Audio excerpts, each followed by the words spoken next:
This 3-day event in Pokemon Go is not one you want to miss. With the release of Shiny Scatterbug, plenty of great wild spawns and shiny boosts in the wild. So let's get through everything you need to know and stay tuned to the end of the video because we'll be covering some tips that you definitely want to be taking advantage of. Now this event is February 18th, 10 a.m. to February 20th, 8 p.m. local time. So it's only a 3-day event. Event bonuses, we're going to have 2 times XP for spinning Pokestops, 5 times XP for spinning Pokestops for the first time. So any Pokestop with the Halo. You'll be able to open 40 gifts per day. And if you purchase the Expedition ticket, you can open 60 gifts per day during this event. And there will be a shiny boost on Shiny Pidgey, Brandon Ton's favorite Pokemon. Now the new shiny debut of this event, as you know, is Shiny Scatterbug. It's unclear what the shiny odds on this Pokemon is going to be, but most likely 1 in 128 or maybe even 1 in 64 since it is a harder Pokemon to encounter. How do you actually encounter it? Well, the only way to get Scatterbug in Pokemon Go is by pinning postcards. If you scroll here down through your medals, you will find the Vivillon medal that looks like this one, the Vivillon Collector. And this is where you can encounter Scatterbugs. There's currently 18 patterns of Vivillon in Pokemon Go, and depending on where you pin a postcard from is what Vivillon you will encounter. You can very simply come to any gift on your list here and then click the pin button here, and you can also just instantly unpin it if you don't want to. That counts as pinning a postcard. To get your first Scatterbug of a specific pattern, you have to pin 3 postcards of the same region. To get your second one, you need to pin 9 postcards, and then after that, you will need to pin 15 postcards to continually get encounters with Scatterbug. So if you've never done this before, it's actually good for you. Your first couple encounters are going to be a lot easier to get. Now, Scatterbugs are always going to be caught at the same level, level 15, and they do have the IV floor of 10, 10, 10, meaning the odds of getting a hundo are 1 in 216, and the 100% IV CP will always be 211 CP. The different regions of Scatterbug, and I will put where you can get them on screen, are going to include the Archipelago, the Continental, the Elegant, the Garden Pattern, the High Plains, the Icy Snow, the Jungle, the Marine, the Meadow, the Modern, the Monsoon, the Ocean, the Polar, the River, the Sandstorm, the Savanna, the Sun, the Tundra, and there is 2 forms that are still not in Pokemon Go, the Fancy Pattern and the Pokeball Pattern. That will maybe come in the future, but right now you can't get that form of Vivillon. If you're unsure of what Scatterbug patterns you have already caught, by the way, you can search these names in your search bar for your Pokemon storage and find those patterns. Okay, spawning in the wild during the event will be Caterpie, Pidgey with the shiny boost, Sparrow, Wurmple, and Starly. The raid bosses in the 5-star raids will be Xerneas and Yveltal, and in the Mega Raids, Mega Garchomp. The max battle bosses in the tier 1s, costing 250 max particles, will be Pidove, a new Dynamax Pokemon, and Grookey. The tier 2s will have Machop, costing 400 max particles to take down. The tier 3s, costing 400 max particles, will have Phalanx. Finally, the lucky changing mechanic is going to change. Starting on February 18th at 10 a.m. your local time, the number of guaranteed lucky Pokemon a trainer can receive will increase from 25 to 35. If you don't know, there is a hidden counter on everybody's account in which you can get a certain amount of guaranteed lucky Pokemon from trades when trading specific Pokemon. And this will all be changed as well during the event. So any Pokemon caught between 2016 and 2019, any of your old Pokemon if you've played in the past, can be used to trigger this guaranteed lucky trade. I have a full video breaking down how this strategy works and how you can take advantage of it to get Shundos, which I will link below. Highly recommend you watch that after this video. We'll also have exclusive field research tasks during the event with the task Explore 2 kilometers for a rare candy, send a gift with a sticker for a Pidgey or Wurmple encounter, spin 5 Pokestops or gyms for a Caterpie, Pidgey, or Starly encounter, and send 3 gifts and add a sticker to each for a Pidgey encounter. There'll also be a $5 USD premium timed research you can go ahead and buy. This research will expire after the event, so make sure you complete it, but the 2 pages will be on screen. It does get you the Pen Pal pose, which is a new pose in Pokemon Go, a bunch of Stardust, some incenses, and some cool Pokemon encounters. Now let's talk about some tips. What wild spawns should you be catching during this event? And it might not look like a lot of good ones, but they're not bad. Starting with Caterpie. Now Caterpie evolves into Butterfree, and although Butterfree isn't good, it does have a Gigantamax variant, so it's really good to catch this Pokemon to grind candies for that. Gmax Butterfree has a Gmax move called Gmax Befuddle, which will be a very, very strong max attack for future max battles. But there's another reason. Caterpie evolves into Metapod for 12 candies, the cheapest evolution in Pokemon Go. So if you want to farm XP for level 40 or 50, catching a bunch of Caterpies and then evolving them during a 2 times evolution spotlight hour is a great way to grind XP. Now, unfortunately, no 2 times evolve XP events for the rest of February, but hold on to them until March and grind the XP in that method. So again, Gmax Butterfree and evolve spamming. Pidgey is also in the wild as well, and that's another 12 candy evolve Pokemon. So again, great for the farming XP strategy through the evolutions. But of course, you can also evolve Pidgey into Pidgeot, and Pidgeot is actually pretty decent. It does have a Mega Form in Pokemon Go, which is the number 6 overall flying type attacker. attacker, but Pidgeot is also ranked 260 in the Great League, 26 in the Flying Cup, 142 in the Holiday Cup, 65 in the Jungle Cup, 102 in the Summer Cup, 15 in the Sunshine Cup, and 292 in the Open Ultra League. So it does have some decent rankings across the PvP meta. Also, Pidgey does have a shiny boost during the event, so definitely click on those if you want to get yourself a couple easy shinies. Starly is also in there, which evolves into Staraptor. Staraptor is the number 9 overall flying type attacker in Pokemon Go and is a very budget friendly Pokemon. Virizion is also returning to raids very soon, February 25th, and it is 4 times weak to flying, so get yourself some Staraptors if you don't for that raid boss. On the topic of raid bosses though, what are the best ones to go after? Starting off with the legendaries Xerneas and Yveltal. Now Xerneas is a pure fairy type Pokemon, making it weak to steel and poison type, and its 100% IV is going to be 2160 non-weather boosted and 2701 weather boosted in cloudy weather. The best counters for Megas are going to be Mega Gengar, Mega Beedrill, Mega Rayquaza, and Mega Aggron. For Shadows, Shadow Metagross, Shadow Excadrill, Shadow Gengar, Shadow Mewtwo, and Shadow Caesar. And for regular counters, Duskmane Necrozma, Metagross, Dawnwings Necrozma, Nihilego, Dialga Origin Form, and Noggin Noddle. But is Xerneas actually good? Well, Xerneas, with its legacy fast move Geomancy, is the number 4 fairy type attacker in Pokemon Go, and it's also ranked number 22 in the Master League, so definitely worth rating. On the side of Yveltal, that Pokemon is a dark and flying type Pokemon, making it weak to fairy, ice, rock, and electric. Its 100% IV will also be 2160 non-weather boosted and 2701 weather boosted in foggy and windy weather. And the best Megas are going to be Mega Diancie, Mega Gardevoir, Mega Manectric, Mega Rayquaza, Mega Tyranitar, and Mega Aerodactyl to take it down. As far as Shadows, Shadow Rampardos, Shadow Electivire, Shadow Raikou, Shadow Zapdos, Shadow Gigalith, Shadow Mamoswine, and Shadow Luxray. And for regular counters, Xurkitree, Thundurus, Therian, Tapu Koko, Zekrom, Electivire, Rampardos, Raikou, and Enamorus. Yveltal is also another good raid boss to go after, being the number 5 flying type attacker in Pokemon Go with its legacy charge attack Oblivion Wing, and number 14 as a dark type attacker. It's also ranked number 3 in the Master League. Both these Pokemon, by the way, have a shiny rate of 1 in 20, and when Pokemon Legends ZA, which is announced to be coming soon and is based off the Kalos region, do come out, these Pokemon potentially could get new forms, so good to grind candies in case those end up being strong. As far as Mega Raids, we do have Mega Garchomp in there. Mega Garchomp is a dragon and ground type Pokemon, making it weak to Dragon Fairy and 4 times weak to ice. Non-weather boosted's Hundo will be 2264. Weather boosted in windy or sunny weather is 2830, with the best Megas to take it down being Mega Rayquaza, Mega Gardevoir, Mega Abomasnow, Mega Glalie, and Mega Garchomp itself. For Shadows, Shadow Weavile, Shadow Mamoswine, Shadow Articuno, Shadow Mewtwo, and Shadow Abomasnow. And for regular counters, Baxcalibur, Galarian Darmanitan, Mamoswine, Weavile, Kyurem with Glaciate, Glaceon, and Mewtwo with Ice Beam. Mega Garchomp is the number 2 dragon type attacker in Pokemon Go and number 2 ground type attacker in Pokemon Go with its legacy charge attack Earth Power. And for the upcoming Master League, this Pokemon will be ranked number 13. So overall, very good. If you don't have Mega Garchomp, you missed the raid day, get it now. Now, as far as max battles, what are the best ones to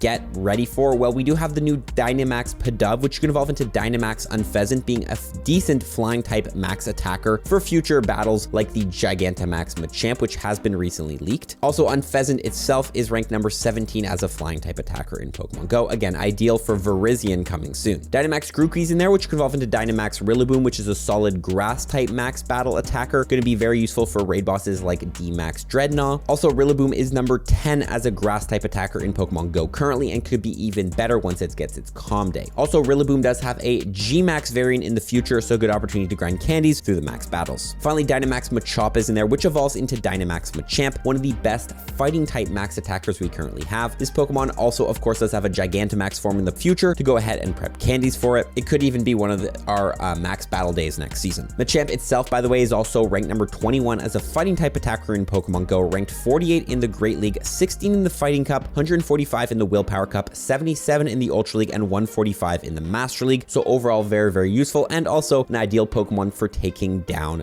gyms. Now, of course, this event is all about Scatterbug. So how are we going to effectively hunt Scatterbug during the event? Well, first of all, clear out your postcard book of any unwanted postcards. You're going to be pinning so many of them during the event or leading up to the event, so just get rid of them if you don't need them. Also, nicknaming your friends by what pattern they're going to give you is another great strategy. For example, if I have a friend in Hawaii, I would nickname them Ocean because they're going to give me the ocean patterns of Scatterbug, unless they're traveling, of course. This can be a great strategy. You can even create a naming code like GA for garden, RV for river, and this allows you to really quickly search your friends list for specific patterns. For example, if you're like, oh, I want to encounter a ocean form of Vivillon, let me search ocean in my friends list, and all those will pop up. If you need friends, by the way, join the Pokédaxy Discord Discord link below. We have a friend channel there where you can add plenty of friends, get 400 friends, and have no problem pinning postcards. Also, don't overpin. Remember to be consistently checking your Vivillon medal to get those encounters with Scatterbug, because if you pin a postcard after you've already gotten the encounter and you haven't claimed the encounter, it's just a waste. Also, leading up to the event, if the event hasn't started for you, what you can do is you can pin up to 14 postcards for each different region. So when the event starts, you just have to pin one more and you can get that encounter with Scatterbug. This is a great way to prep leading into this event, and meaning you can get 18 checks on day one by just pinning 18 different postcards to complete all of those different categories. Again, highly recommend you join the Discord if you don't have friends who are sending you gifts so you can pin these postcards. Now, grinding candy efficiently for Scatterbug is very, very important because this is a harder Pokemon to encounter. So what are the best optimal ways to grind the most amount of candy? Well, first of all, use any Pineapple berries or silver Pineapple berries on Scatterbugs. They'll multiply your catch candy by 2 or 2.34. Highly recommend Pineappling your Caterpies, your Pidgeys, and your Scatterbugs during this event. You can also Mega Evolve a Pokemon. When you Mega Evolve a Pokemon, you'll get more candy, XP, and XL candy for catching Pokemon of that type. Of course, there's different Megas we could evolve. During this event, I would highly recommend Mega Evolving a Bug type at the very minimum, specifically Mega Pinsir. This will cover both the Bug type and the Flying type, covering all the Wild Spawn encounters during the event and Scatterbug, as well as Yveltal in the raids. Overall, again, I would just say a Bug type is the best because you want to be grinding candies for that Scatterbug.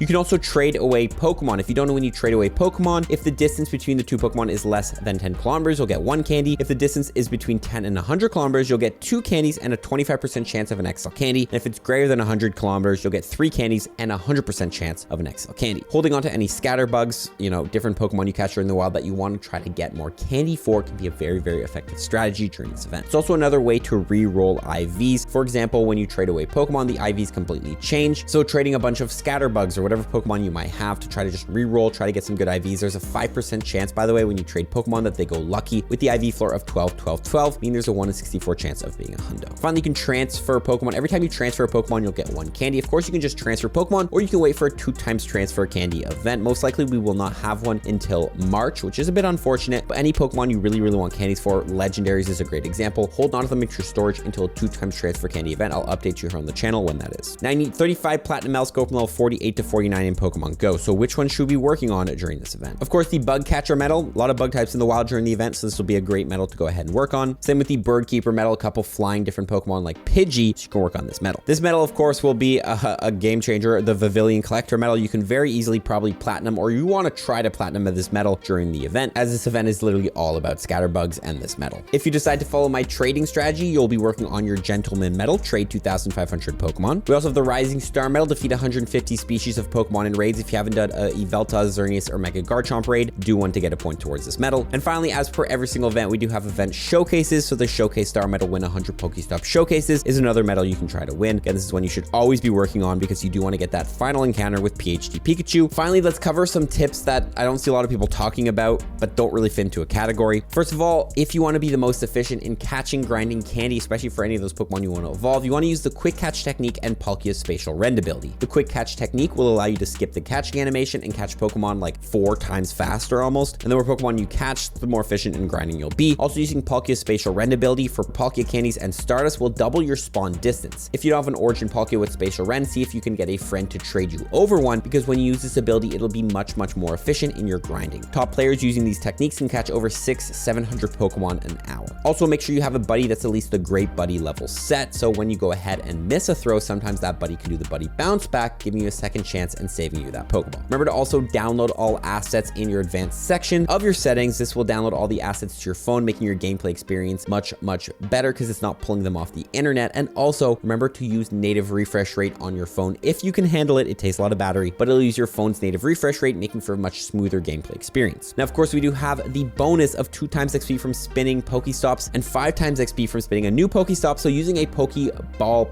plus or any sort of auto catcher is a game changer during the event. You really want to take advantage of just spinning as many Pokestops as you can, and using something like an auto spinner can be a great strategy to go ahead and just do those in the background while you're grinding catches or whatever. It's also a great opportunity to grind Pokeballs and get ready for the Univator, which is coming up very, very soon. On the topic of adventure effects, Sunsteel Strike, which is Duskmane Necroza's adventure effect, you can use it and it'll give you a special instance that will attract Pidgey. So if you really, really want to try to grind Pidgeys or get that shiny Pidgey because it is boosted during the event, using that is amazing. It also does work while stationary, so if you're stuck at work or at home or whatever, using the Sunsteel Strike adventure effect can be a great way to grind some extra shinies shinies while you're kind of stuck inside. Remember to open your gifts daily as well. We're going to be able to open more gifts during this event, 40 gifts a single day. And when you open a gift of a new friend, you get 3,000 XP. So for example, if you end up opening 40 gifts from 40 new trainers during the event, that's going to be 120,000 free XP during the event. Do that every single day. That's 360,000 XP for free. Anyway, if you want XP, open your gifts during the event. Don't sleep on it. And remember to pin your postcards though before you open the gifts. Gifts is also another amazing way to grind items in preparation for the Unova tour. So you can start stockpiling on Great Balls or Ultra Balls or whatever. When you do open gifts, by the way, you can get 7-kilometer eggs if you have egg slots. And they